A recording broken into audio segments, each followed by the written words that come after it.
selamat pagi. Nama saya Arman Ponto dari Distrik A Solo Gema, Kabupaten Jayawijaya. Saya pendamping PKH Akses. Pada pagi ini saya akan membawakan modul 7 di sesi yang ke-12, yaitu bagaimana menggunakan dan manfaat dari jamban yang sehat. Nah, di sini saya memiliki 2 KPM yang akan saya tanya dan memberikan penjelasan kepada mereka apa itu jamban. Nah, jamban adalah suatu ruangan yang punya fasilitas pembuangan kotoran manusia yang terdiri atas tempat jongkok atau tempat duduk dengan leher angsa yang dilengkapi dengan unit penampungan kotoran dan air untuk membersihkannya.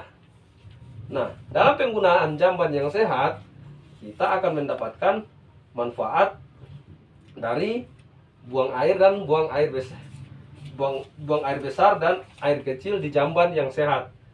Pertama, manfaat yang kita dapat, lingkungan bersih, sehat dan tidak berbau. Nah, tidak mencemari sumber air yang ada di sekitarnya. Lalu kemudian tidak mengundang datangnya lalat atau serangga yang dapat menjadi penularan penyakit. Nah, penyakit yang dapat disebabkan dari membuang air sembarangan, yang pertama adalah diare, kolera. Diare, kolera, disentri, tipes, kecacingan, penyakit infeksi saluran pencernaan, penyakit kulit, dan keracunan. Nah, bagaimana cara agar kita memiliki jamban yang sehat? Yaitu menjaga lingkungan bersih, sehat, dan tidak berbau. Tidak mencemari sumber air yang ada di sekitar kita, tidak mengundang datangnya lalat. Nah, jadi manfaatnya, ketika kita memiliki jamban yang sehat di dalam rumah, memiliki beberapa manfaat, yaitu lingkungan bersih, bau berkurang, kesehatan meningkat, seperti yang kita jelaskan tadi di awal. Nah, juga tidak perlu ke ladang malam-malam hari, karena kalau tidak, kadang orang kalau tidak ada jamban di rumahnya pergi buang air besar sembarang di kebun-kebun, di tempat-tempat yang harusnya tidak melakukan buang air besar di situ. Nah, fungsi dari aspek kesehatan lingkungan antara lain dapat mencegah berkembangnya berbagai penyakit yang disebabkan kotoran manusia. Karena membuang kotoran di sembarang tempat dapat berdampak serius dan menyebabkan pencemaran tanah, air, dan udara karena menimbulkan bau. Pembuangan tinja yang tidak dikelola dengan baik berdampak terutama pada kesehatan dan dapat mencemari sumber air minum kita. Akibatnya, anggota keluarga minum air itu bisa terserang berbagai gangguan pencernaan seperti diare, disentri, dan kolera. Nah, hubungan jamban dengan stunting, praktik higienik yang buruk dapat menyebabkan balita terserang penyakit diare yang dapat menyebabkan anak-anak kehilangan zat-zat gizi. Nah, yang penting zat-zat gizi yang penting bagi pertumbuhan. Nah, diare merupakan salah satu risiko yang dominan terhadap kejadian stunting. Hambatan pertumbuhan yang disebabkan oleh diare berhubungan dengan gangguan penyerapan zat gizi setelah episode diare.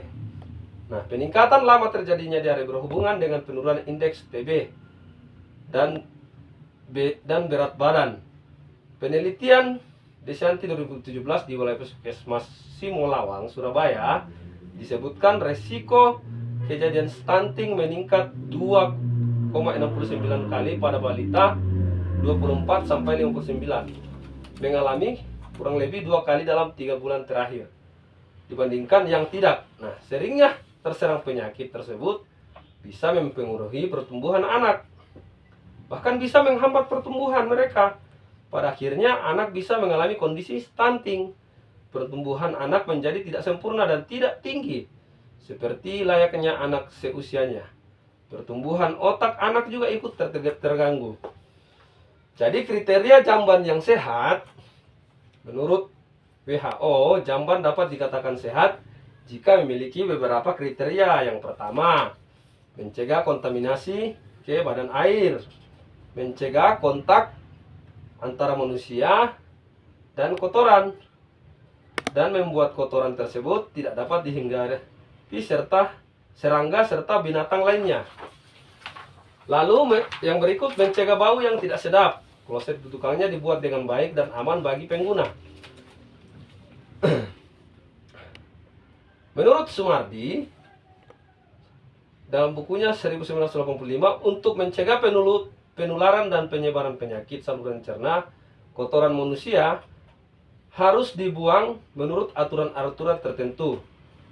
Beberapa syarat pembuangan kotoran manusia antara lain tidak menjadi sumber penularan penyakit, tidak menjadi makanan dan sarang vektor, tidak menimbulkan bau busuk, tidak merusak estetika, tidak menimbulkan pencemaran pada sumber air minum. Nah, yang berikutnya adalah cara memelihara jamban yang sehat. Nah, jadi lantai jamban hendaknya selalu bersih dan tidak ada genangan air.